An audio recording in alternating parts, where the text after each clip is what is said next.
bahwa ekonomi global diperkirakan resesi pada 2023. Resesi global. Depreciation for Asia as a whole is. In Asia, we've seen a lot of countries see modest depreciation this year. Tahun depan, tahun 2023, ini akan jauh lebih sulit lagi. Semua negara.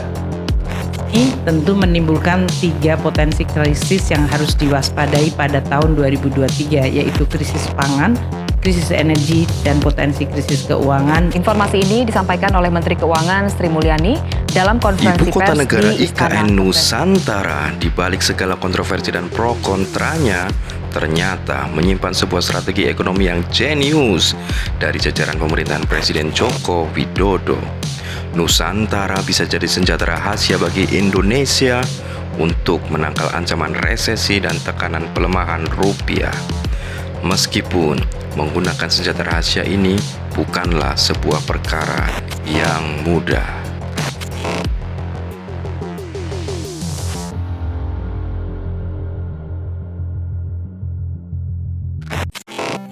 Untuk memahami senjata rahasia Jokowi ini, kita harus lebih dulu memahami konsep balance of payment atau neraca pembayaran. Neraca ini terdiri dari current account di sisi kiri dan capital account di sisi kanan. Current account mencatat arus perdagangan ekspor impor barang dan jasa, sementara capital account mencatat arus modal yang keluar masuk ke suatu negara. Indonesia merupakan salah satu negara yang sangat beruntung dianugerahi sumber daya alam yang melimpah. Pada tahun 2022 ini, di saat negara-negara lain bertumbangan akibat pandemi dan krisis geopolitik, Indonesia justru ketiban durian runtuh berkat naiknya harga komoditas andalan ekspor nasional seperti batu bara dan CPO. Menurut data terakhir BPS sampai video ini dibuat, ekspor impor Indonesia mencatatkan surplus dari Januari hingga November 2022 senilai 50,59 miliar US dollar atau sekitar 758,8 triliun. Artinya, secara teori, harusnya ada sekitar 50 miliar uang dolar yang masuk ke Indonesia. Tapi, prakteknya ya nggak sesederhana itu karena para eksportir belum tentu bawa pulang dolarnya ke dalam negeri. Itu tadi dari sisi current account ya guys. Di sisi satunya lagi yaitu capital account, sepanjang 2022 ini Indonesia mengalami capital outflow atau arus modal keluar yang signifikan. Data terakhir, sejak Januari sampai November, total arus modal yang keluar dari pasar SBN Indonesia mencapai 167,4 triliun rupiah. Itu baru dari instrumen surat utang pemerintah ya, belum termasuk yang lain-lain.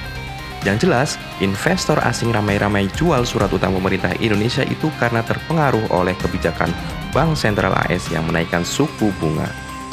Dengan kenaikan itu, investasi di obligasi AS jadi lebih menarik dan menguntungkan daripada di Indonesia. Nah, karena lebih banyak dolar yang keluar dari Indonesia, maka rupiah melemah atau depresiasi. Jadi sederhananya, di tahun 2022 ini, Indonesia untung secara ekspor impor barang dan jasa atau current account, tapi tekor secara modal dan investasi atau capital account. Sekarang kita masuk ke 2023. Kenapa sih pejabat-pejabat tinggi Republik ini pada kompak koar-koar 2023 gelap?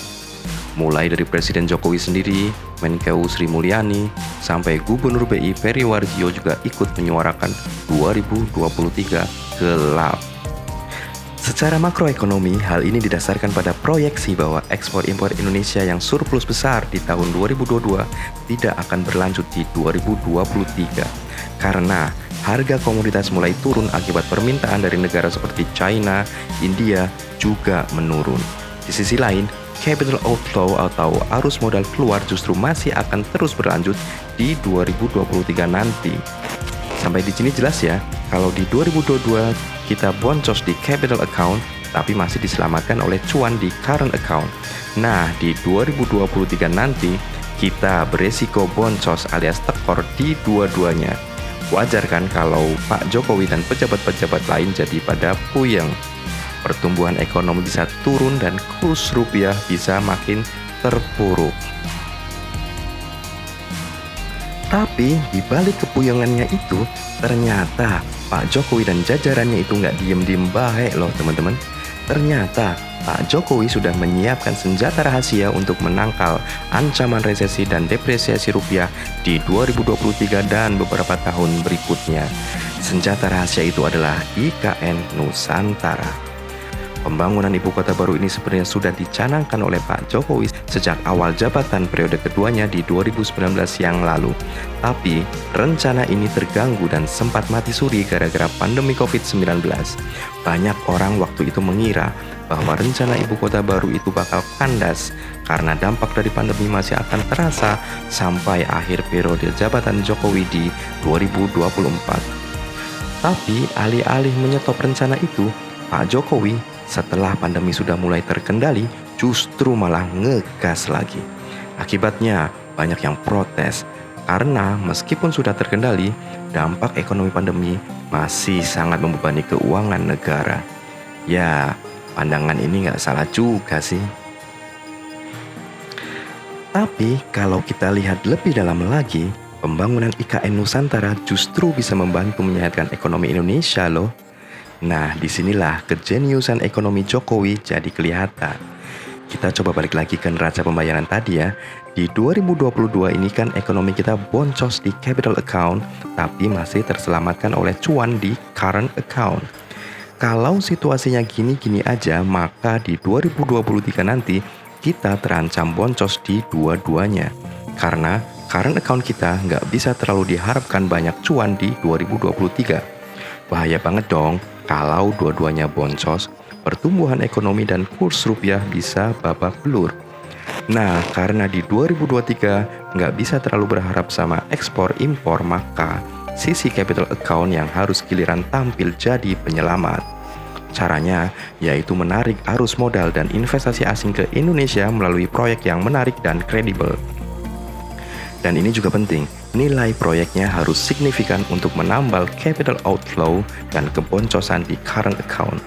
Kalau proyeknya cuma jalan tol, bandara, atau bendungan, ya jelas nggak masuk nilainya.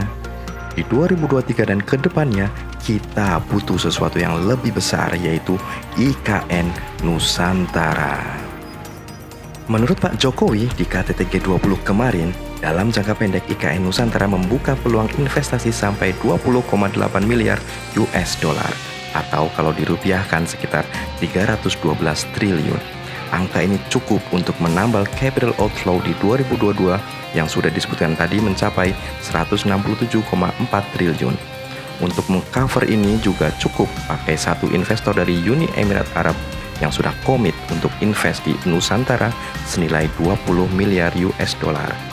Dalam jangka panjang, nilainya bisa lebih fantastis lagi. SoftBank misalnya, sempat komit untuk invest di angka 40-100 miliar US dollar. Tapi, sayangnya SoftBank ini malah mundur, nggak jadi invest. Wah, terus gimana ya kalau Uni Emirat juga ikut mundur juga? Ah, masa mundur sih? Pak Jokowi kan udah kurang apa coba ngelobi dan nge-entertain Uni Emirat sampai presidennya Sheikh Muhammad bin Zayed Al Nahyan dijadikan nama jalan tol layang Cikampek. Udah segitunya masa sih nggak jadi? Tega bener, sungguh terlalu. Well, secara teori, rencana pembangunan IKN Nusantara itu memang jenius ya untuk menyelamatkan perekonomian negara. Tapi, secara prakteknya memang tidak semudah dan sesederhana itu. Banyak tantangan dan hambatan teknis yang harus dilalui. Ya, gue sebagai rakyat cuma bisa berharap, mendukung dan mendoakan agar segala sesuatunya bisa berjalan lancar sesuai rencana. Kalau kalian gimana guys? Mending didukung atau di stop aja nih proyek IKN Nusantara ini? Coba sharing-sharing di komentar ya. Sampai jumpa lagi di Dekon Demit.